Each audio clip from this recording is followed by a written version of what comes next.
শেখ হাসিনার জন্য আরেকটা তাজমহল তৈরি করুন, ভারতকে রিজভি। জানাবো আলুর কেজি 400 টাকা। রাজনৈতিক দলগুলোকে প্রধান উপদেষ্টা, শুধু নির্বাচন নয় সংস্কারের কথাও বলুন। সাবেক মন্ত্রী মায়া চৌধুরীর বাড়িতে আগুন।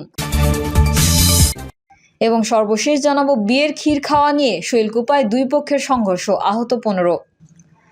এতক্ষণ শুনছিলেন সংবাদ শিরোনাম, এবারে বিস্তারিত। তবে তার আগে অনুরোধ থাকবে আমাদের চ্যানেলটি সাবস্ক্রাইব করে বেল আইকনটি ক্লিক করুন। শেখ হাসিনার জন্য আরেকটা তাজমহল তৈরি করুন, ভারতকে রিজভি। বিএনপির সিনিয়র যুগ্ম মহাসচিব রুহুল কবির রিজভি বলেছেন, শেখ হাসিনা পালিয়ে যাওয়ায় ভারত শোকাহত। তারা শেখ হাসিনার জন্য খুব কষ্ট পাচ্ছে। তারা ষড়যন্ত্র করছে তাকে আবার ক্ষমতায় বসানোর। শুধু শেখ হাসিনার জন্য তাদের মিডিয়া একটি স্বাধীন দেশ নিয়ে অপপ্রচার চালাচ্ছে। ভারতকে বলবো, শেখ হাসিনার প্রতি যদি এত মায়া, তাহলে তার জন্য আরেকটা তাজমহল তৈরি করেন। রিজভি বলেন, বেগম খালেদা জিয়া জেল জুলুমকে মেনে নিয়ে দেশেই ছিলেন এবং আছেন, আর শেখ হাসিনা নেতাকর্মীদের রেখে ভারতে পালিয়ে গেছেন।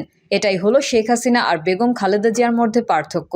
তিনি বলেন, বিএনপি হচ্ছে আদর্শের দল, উৎপাদনের দল, মানুষের ক্ষুধা নিবারণের দল। আর আওয়ামী লীগ হচ্ছে লুটেরাদের দল, টাকা পাচারকারীদের দল, দুর্বৃত্তদের দল। বাংলাদেশ ব্যাংক, সোনালী ব্যাংক, বেসিক ব্যাংকের টাকা লোটপাট হয়ে গেছে। এই সব শেখ হাসিনার অবদান। প্রধান উপদেষ্টার উদ্দেশ্যে তিনি বলেন, আপনি চোখ কান খোলা রাখুন, প্রতিদিনই ভয়ঙ্কর ভয়ঙ্কর ষড়যন্ত্র হচ্ছে। আলুর কেজি 400 টাকা। বাজারে উঠেছে আগাম আলু। নতুন এই আলু প্রতি কেজি বিক্রি হচ্ছে 400 টাকায়। শুনতে অবাক হলেও এই দামেই বগুড়ার বাজারে বিক্রি হচ্ছে নতুন আলু। জেলায় নবান্ন ঘিরে নতুন ফসলের বাজারে প্রাণচাঞ্চল্য বাড়লেই দাম আকাশচুম্বী। এতে হতাশা সাধারণ ক্রেতারা। রোববার সকালে বগুড়ার রাজাবাজার, ফাতেহে আলী বাজার সহ স্থানীয় বাজার ঘুরে দেখা যায়, নবান্নের চাহিদা পূরণে বাজারে প্রচুর নতুন পণ্য উঠেছে। তবে দাম ঊর্ধ্বমুখী। নতুন আলু প্রতি কেজি 350 থেকে 400 টাকা, পাতা পেঁয়াজ 80 থেকে 100 টাকা, সিম 100 টাকা, ফুলকপি পিস 60 থেকে 70 টাকা, টমেটো কেজি 240 টাকা, পটল 40 টাকা, বেগুন 60 টাকা ও কাঁচামরিচ 80 টাকা কেজি দরে বিক্রি হচ্ছে। তবে নতুন আলুর চাহিদা এতটাই বেশি যে বাজারে তুলনামূলক ছোট এবং মাঝারি আকারের আলুই বেশি দেখা যাচ্ছে। ব্যবসায়ীরা বলছেন, পঞ্জিকা অনুসারে রোববার পহেলা অগ্রহায়ণ হওয়ায় এদিন সনাতন ধর্মাবলম্বীরা নবান্ন উৎসব পালন করে। এই উপলক্ষে ক্রেতারা যেভাবে নতুন আলুর দিকে ঝুঁকছেন, তাতে সরবরাহের তুলনায় চাহিদা অনেক বেশি, তাই দামও বেশি। বাজার করতে আসা জোবায়ের আহমেদ বলেন, নবান্নের মেলা এই এলাকায় একটি বিশেষ ঐতিহ্য। গ্রামে গ্রামে উৎসবের আমেজ বিরাজ করছে। তবে নবান্ন উপলক্ষে দাম বাড়ানোটা প্রত্যাশিত, কিন্তু 400 টাকা কেজি আলু একটু বাড়াবাড়ি মনে হচ্ছে। রাজনৈতিক দলগুলোকে প্রধান উপদেষ্টা, শুধু নির্বাচন নয় সংস্কারের কথাও বলুন।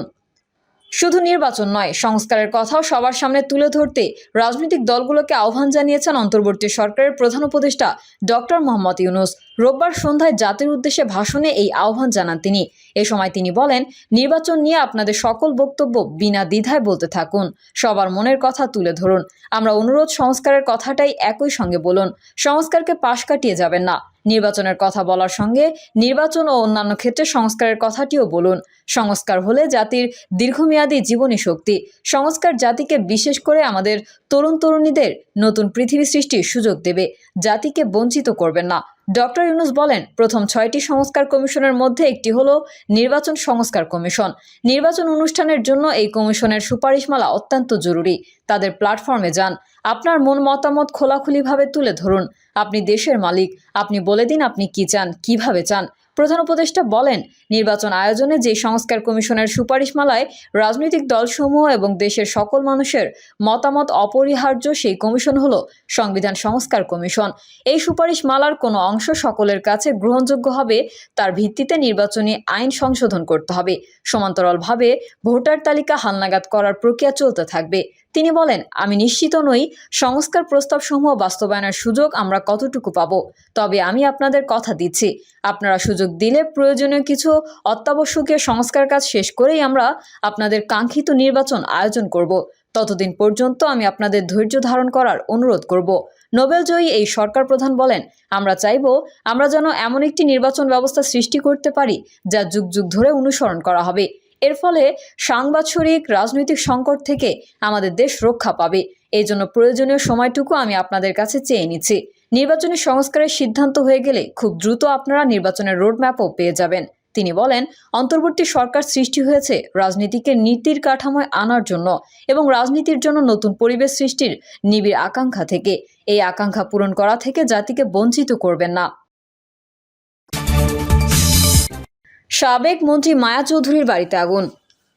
চাঁদপুরের মতলব উত্তর উপজেলায় আওয়ামী লীগের প্রেসিডিয়াম সদস্য ও সাবেক মন্ত্রী মোফাজ্জল হোসেন চৌধুরী মায়ার বাড়িতে আগুন দিয়েছে দুর্বৃত্তরা। রোববার ফায়ার সার্ভিস অ্যান্ড সিভিল ডিফেন্সের মতলব উত্তর ইনচার্জ ইন্সপেক্টর নুরুল করিম বলেন, গতকাল রাতে আমরা আগুনের খবর পাই। মায়া চৌধুরীর বাড়ির 2টি 3তলা ভবনের নিচতলায় আগুন দেওয়া হয়েছিল। ঘটনাস্থলে গিয়ে আগুন নিয়ন্ত্রণে আনি। মতলব উত্তর থানার ভারপ্রাপ্ত কর্মকর্তা প্রদীপ বলেন, রাতে খবর পেয়ে তাৎক্ষণিক ঊর্ধ্বতন কর্তৃপক্ষকে জানাই। আমাদের এসপি মহোদয়ের নির্দেশে যৌথ বাহিনীর ইনচার্জ স্যারের নেতৃত্বে ঘটনাস্থলে যাই। আগুন নিয়ন্ত্রণে আনার পর আমরা তথ্য সংগ্রহের চেষ্টা করছি। এ বিষয়ে আইনগত ব্যবস্থা নেওয়া হবে। চাঁদপুরের অতিরিক্ত পুলিশ সুপার খায়রুল কবির চৌধুরী বলেন, আমরা সাবেক এমপি মায়া চৌধুরীর বাড়িতে ভাঙচুর ও অগ্নিসংযোগের খবর পাই। এরপর আমরা দ্রুত সেনাবাহিনী, পুলিশ, ফায়ার সার্ভিস নিয়ে ঘটনাস্থলে যাই। তিনি আরও বলেন, 2টি বাড়ির নিচতলায় ভাঙচুর করে আগুন দেওয়া হয়েছিল, তবে ফায়ার সার্ভিস দ্রুত আগুন নিয়ন্ত্রণে আনতে সক্ষম হয়েছে। এই কারণে আগুন নিচতলাতেই সীমাবদ্ধ ছিল। কারা এই ঘটনার সঙ্গে জড়িত সে বিষয়ে আমরা তথ্য সংগ্রহ করছি। মতলব উত্তর উপজেলা বিএনপির সাবেক সাধারণ সম্পাদক আলমগীর হোসেন সরকার বলেন, আমরা এটিকে ন্যাক্কারজনক ঘটনা মনে করি। আমরা এটিকে এক বিন্দুও সমর্থন করি না। আমরা কখনোই সহিংসতার রাজনীতি করি না। সহিংসতার রাজনীতিকে আমরা আশ্রয় প্রশ্রয় দিই না। তবে আমি বিশ্বাস করি, বিএনপির কেউ যদি সহিংসতা বা ভাঙচুর ও অগ্নিসংযোগের বিষয়টি চিন্তা করত, তবে 5ই আগস্টের পরপরই তা করে ফেলতে পারত।